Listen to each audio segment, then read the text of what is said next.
second BFL of the year here at Smith Mountain Lake. Actually fished a BFL the week prior for the Piedmont division and had a great time. Didn't have the best finish in the world, but didn't have a bad one. So I was excited to get this tournament underway. Love fishing Smith Mountain Lake, especially this time of the year. But I only had one day of practice, so I went to an area that I have confidence in to see if I could still figure these fish out and get some confidence going into the tournament.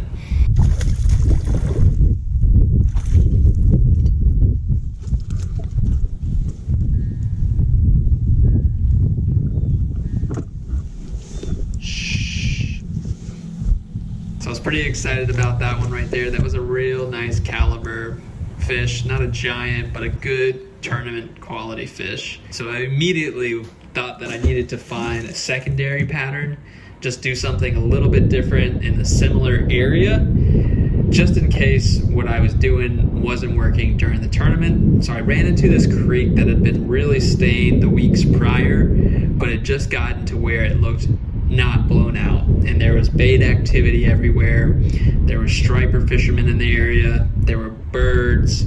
It just looked right, and it didn't take very long for me to get bit.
But yeah, just trying to be discreet. You don't really want people seeing you catch fish. So kind of acted like I was dragging something on the bottom here and let that boat go by before I put it in the boat.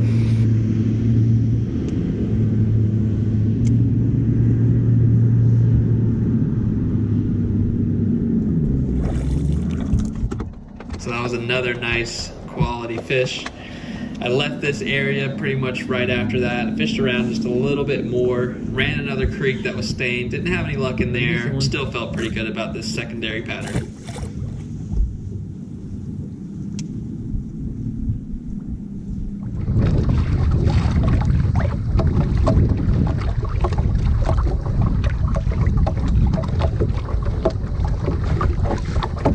Alright guys, so I think I've had a pretty decent morning. It's about 1 o'clock, 12:45-ish. I've caught 3 keepers, but I kind of mixed it up a lot.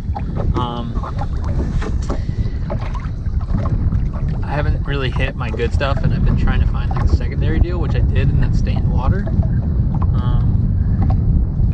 So I'm gonna try and catch one more keeper, and then I'm gonna run to the low end of the lake and see if I can catch any stuff over there. But only 3 keepers, but I feel good about it. Like if I were to really settle in and fish, I think I could catch at least a decent bag.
Not a big one, but that's a keeper.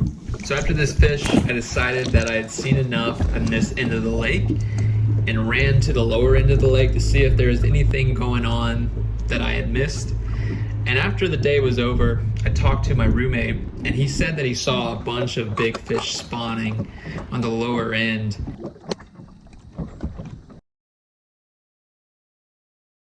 All right, Rob. All right.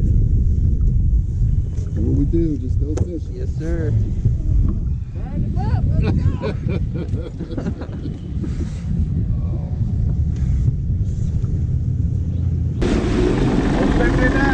Yes, sir.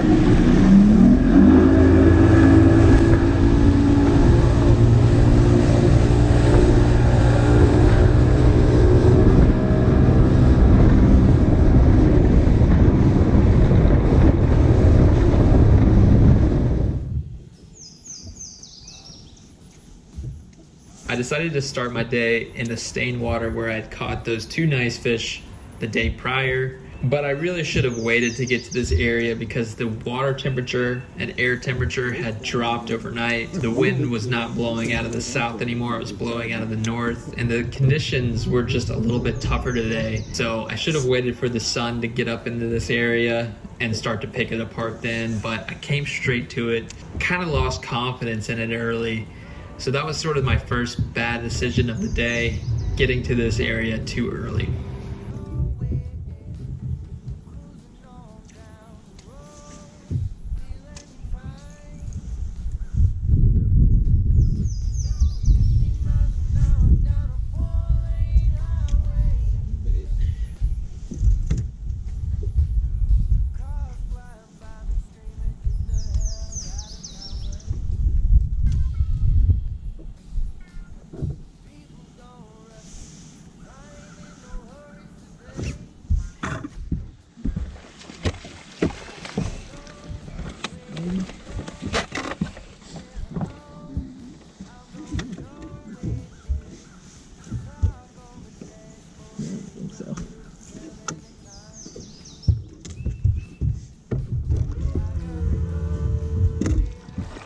So I did manage to scrap a small keeper out of here early on in the day, but that was it. I left this area and started fishing some of the other stuff that I was fishing, and that was not happening either.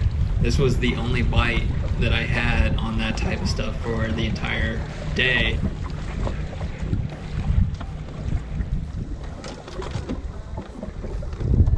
At this point in the day, I was already flustered, and I ran back into the creek that I started in and managed to pop my trolling motor cable.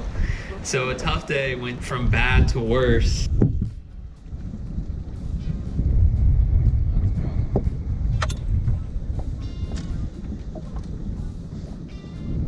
So all day long, I had to bend over, pull the lever to lift the trolling motor, and then getting it up was even more difficult than dropping it in. So really, really unfortunate, especially on this day.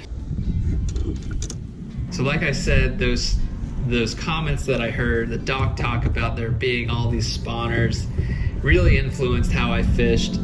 So I made an adjustment to go fish docks at the back of some pockets with a wacky worm, thinking if there were fish spawning or getting ready to spawn, I could catch them doing that.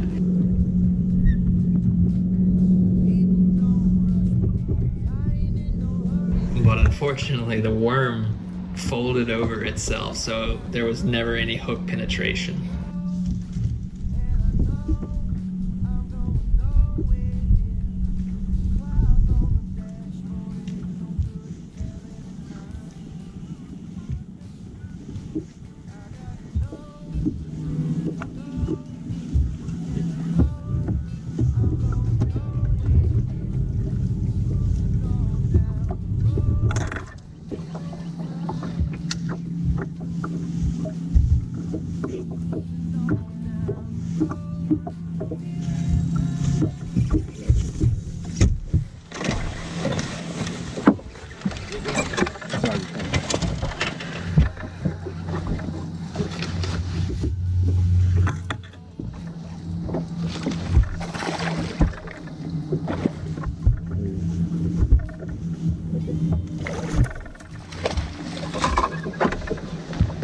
big one, but Very cool. huh? Little bass. Not big.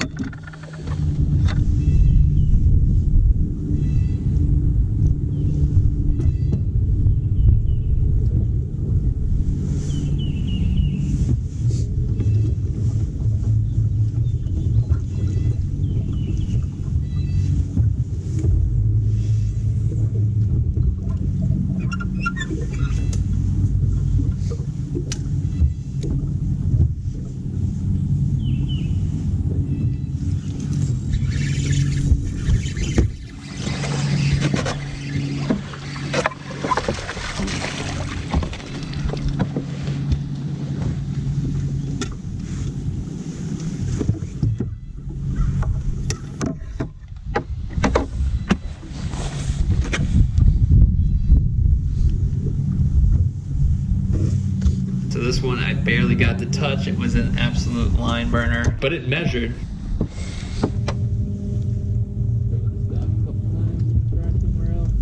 It got really slow when these clouds rolled in, and so I decided to run down south where it seemed like 70% of the field was going in the morning.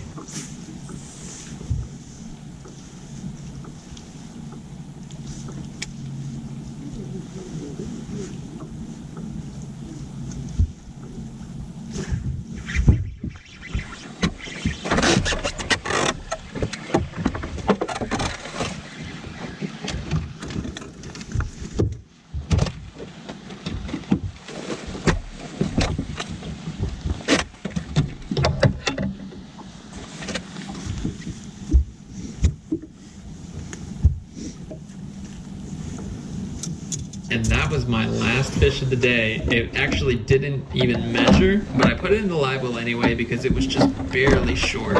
When I went to measure it again at the dock, it was short, but I still had 3 keepers. And I went to the weigh-in line and they had a courtesy measuring board, which I just felt like measuring that 14-incher one more time. And I put it on the measuring board, but it was submerged underwater.